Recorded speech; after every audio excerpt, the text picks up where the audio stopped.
Hello बच्चों, कैसे हो आप लोग। बच्चों, मैं सुमन मैम। बच्चों, हम लोगों का रिवीजन चल रहा है और हमारा जो है ये स्पर्श भाग 1 में चैप्टर 1 धूल, चैप्टर 2 दुख का अधिकार, चैप्टर 3 एवरेस्ट मेरी शिखर यात्रा, चैप्टर 4 अतिथि तुम कब जाओगे, ये हमारा गद्य में डन हो चुका है।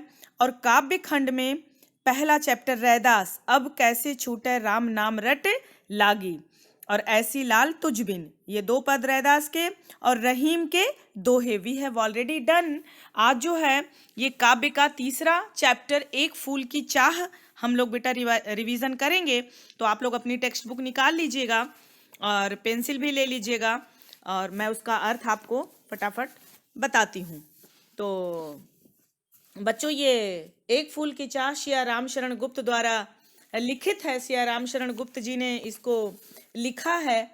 और एक फूल की चाह बच्चों, ये छुआछूत के ऊपर ये कविता लिखी गई है, उसी के ऊपर आधारित है। तो चलिए हम लोग अपना रिवीजन स्टार्ट करते हैं।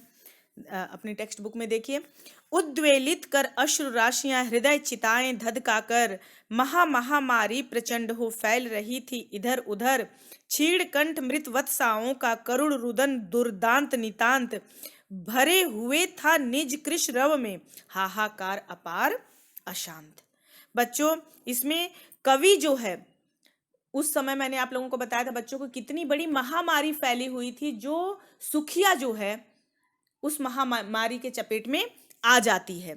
उसका वर्णन बच्चों इसमें बताया गया है पूरा, कि कवि जो है महामारी के प्रचंड प्रकोप का वर्णन करते हुए, सारे बच्चों, कितने ढेर सारे बच्चों को वो रोग लग चुका है बच्चों, करते हुए कहता है कि चारों ओर महामारी फैली हुई है। उद्वेलित का मतलब क्या होता है बेटा? भाव विह्वल होना। अश्रु राशियां मतलब आंसुओं की झड़ी, आंसुओं की झड़ी। हृदय चिताएं धधकाकर, चिता, हृदय कैसे है बेटा? चिता के समान धधक रहा है ऐसे। तो इसमें कवि महामारी के प्रचंड प्रकोप का वर्णन करते हुए बच्चों कहता है कि चारों तरफ महामारी फैली हुई है, उसके कारण जो महामारी से पीड़ित लोग हैं, लोगों की आंखों में आंसुओं की झड़ियां उमड़ आई हैं। इस महामारी के कारण बेटा जो लोग पीड़ित हैं, उनके आंखों में, उनके घर परिवार के आंखों में आंसुओं की झड़ियां उमड़ आई हैं। उनके हृदय चिताएं धधकाकर, उनके हृदय चिताओं की भांति धधक उठे हैं। महामारी प्रचंड हो फैल रही थी इधर उधर, सब लोग दुख के मारे बेचैन थे, क्योंकि चारों तरफ महामारी फैली हुई थी, इधर और उधर। छीड़ कंठ मृत वत्साओं का, मृत वत्साओं का मतलब क्या है बच्चों? मृत वत्साओं, मृत मतलब बेटा मृत्यु, वत्स मतलब उनके बच्चे,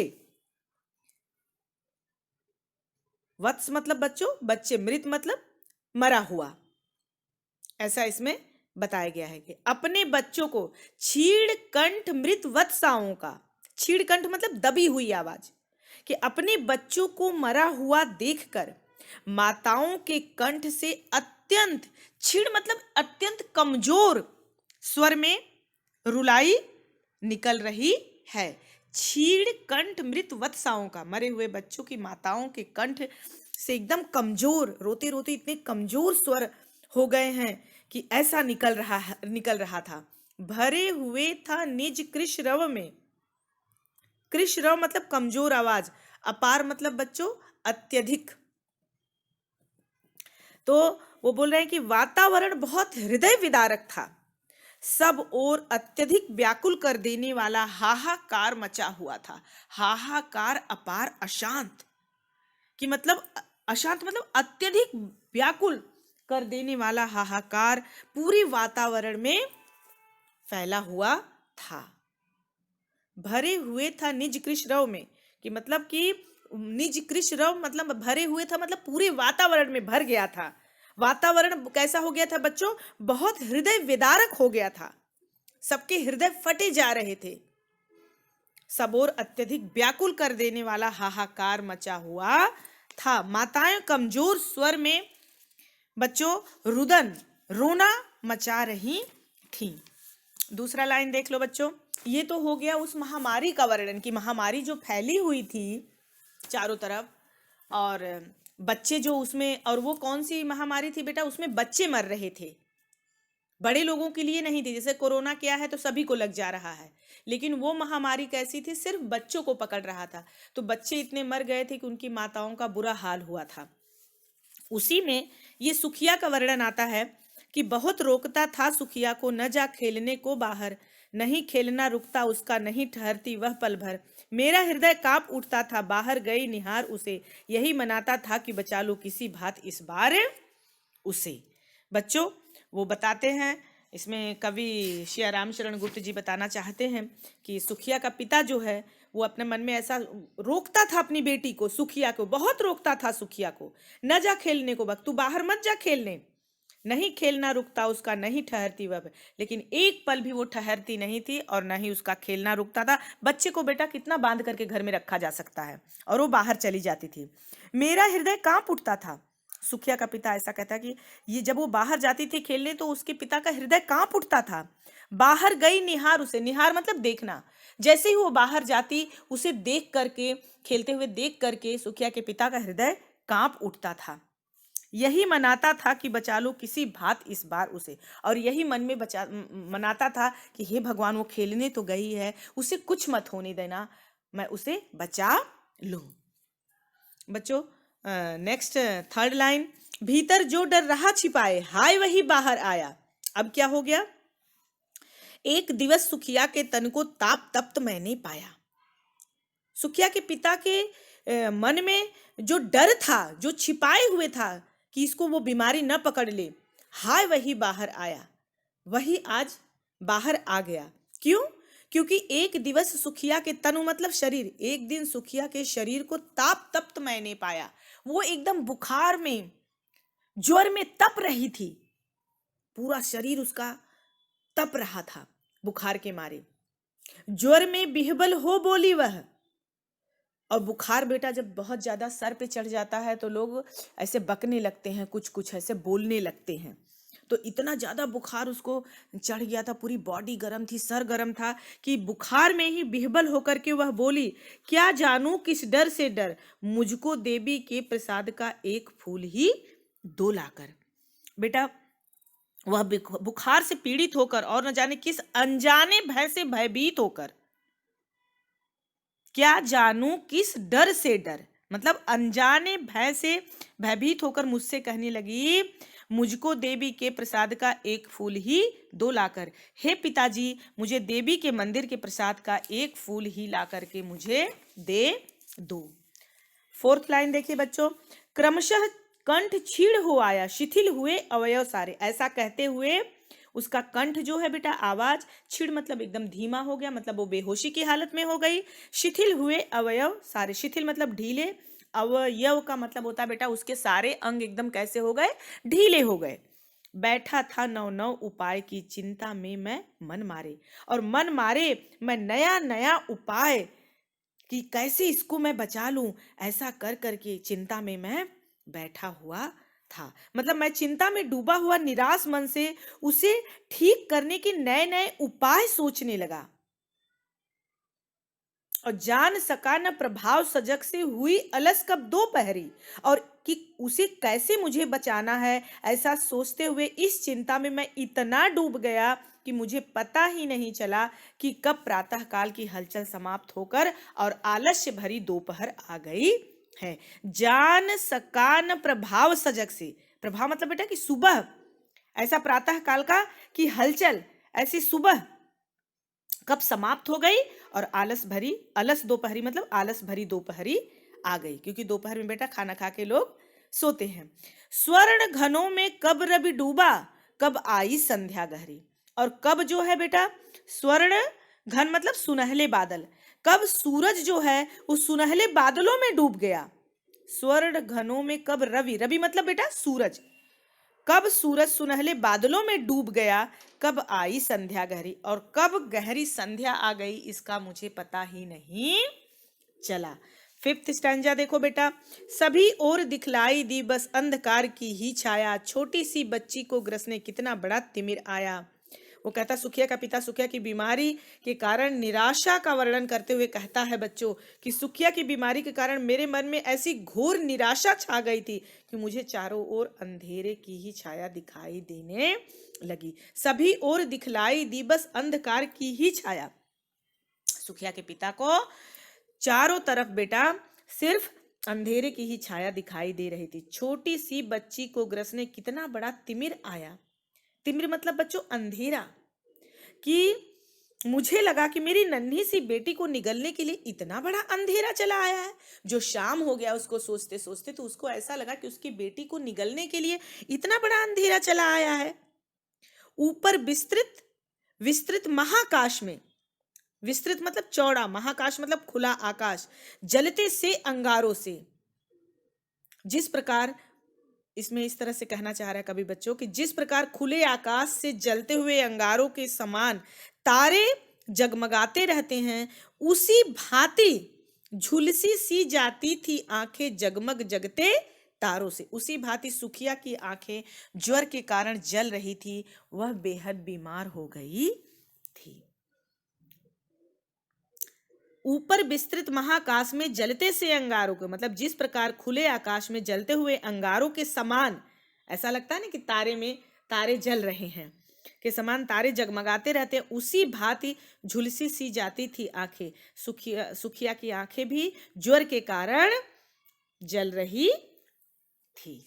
बच्चों उसकी 6th स्टैंजा देखो, इसमें 6th स्टैंजा है, देख रहा था जो सुस्थिर हो नहीं बैठती थी क्षण भर। वो ये देख रहा है कि जो स्थिर होकर कभी नहीं बैठती थी, सुस्थिर कभी स्थिर होती ही नहीं थी, नहीं बैठती, एक क्षण के लिए भी वो घर में नहीं टिकती थी। हाय वही चुपचाप पड़ी थी अटल शांति सी धारण कर। आज वो अटल शांति धारण करके चुपचाप बिस्तर पे पड़ी हुई है। सुनना नहीं वही चाहता था मैं, उसे स्वयं ही उकसाकर, मुझको देवी के प्रसाद का एक फूल ही दो लाकर।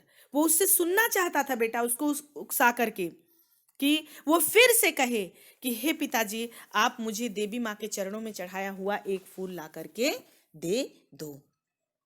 वो अपने मन में बेटा उसको देख के उसको इतनी दया आ रही है अपनी बच्ची पे कि वही स्थिर शांति मूर्ति बनी चुपचाप बिस्तर पे पड़ी थी। अब मैं उसे स्वयं ही बार बार प्रेरित कर रहा था कि वह मुझे फिर से वही शब्द कहे, पिताजी मुझे देवी के प्रसाद का एक फूल ला करके दे दो।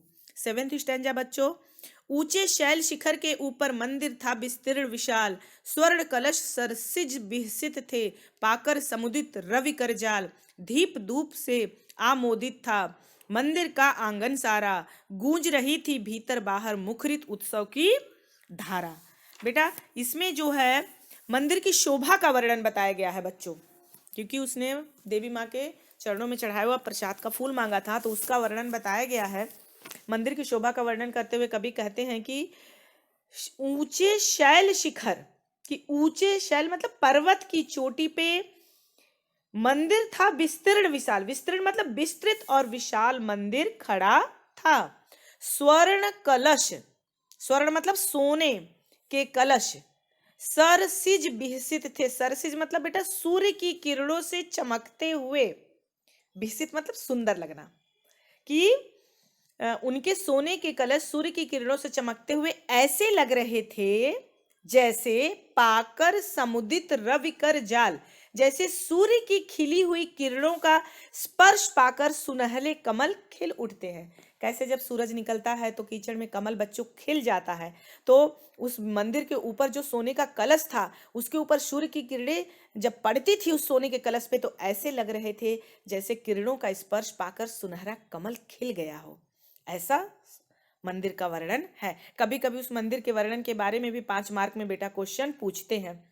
दीप धूप से आमोदित था मंदिर का सारा आंगन, मंदिर का आंगन सारा, मंदिर का सारा आंगन बच्चों धूप दीप की सुगंध से भरा हुआ था। आमोदित मतलब भरा हुआ था अर्थात महक रहा था। गूंज रही थी भीतर बाहर मुखरित उत्सव की धारा, और मंदिर के भीतर और बाहर मनाए जा रहे उत्सव की प्रसन्नता की आवाज गूंज रही थी। ऐसा बच्चों मंदिर का वर्णन बताया गया है। आप लोगों को 5 मार्क में या 3 मार्क में भी पूछा जा सकता है, इसलिए ध्यान से पढ़िएगा बच्चों।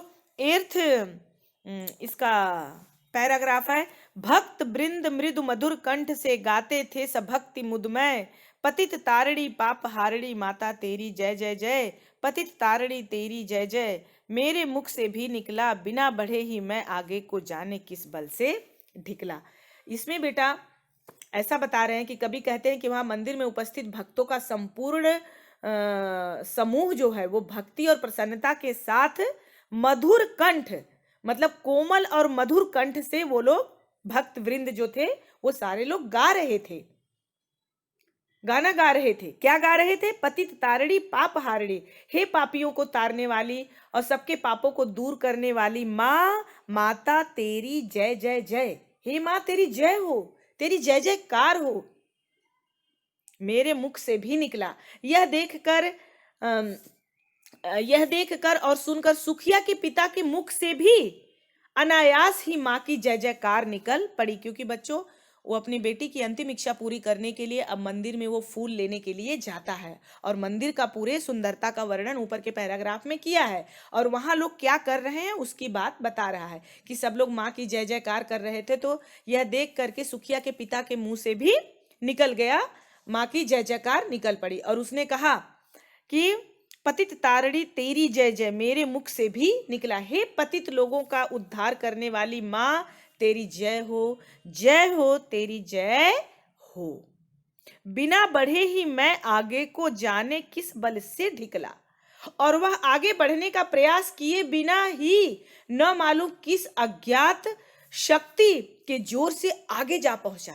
और जैसे ही वो मंदिर में जाता है बेटा, माँ की जय जयकार करता है सबके साथ और पता नहीं किस अनजान अज्ञात शक्ति ने उसको इतना धक्का दिया कि वो एकदम माँ के पास पहुंच गया। किस जोर से आगे जा पहुंचा, अर्थात जानबूझकर पढ़ने का प्रयास नहीं किया, बल्कि लोगों की भीड़ ने, इसमें था ना बिना बढ़े ही मैं आगे को जाने किस बल से ढिकला, बल्कि लोगों की भीड़ के धक्के लगने से अपने आप ही आगे अर्थात अंदर जा पहुंचा, अंदर वो चले गए। बच्चों इस वीडियो में बस इतना ही आप लोगों को एक्सप्लेन करती हूँ। अब वीडियो के सेकेंड पार्ट में मैं आप लोगों को दूसरा एक्सप्लेन करूंगी। धन्यवाद।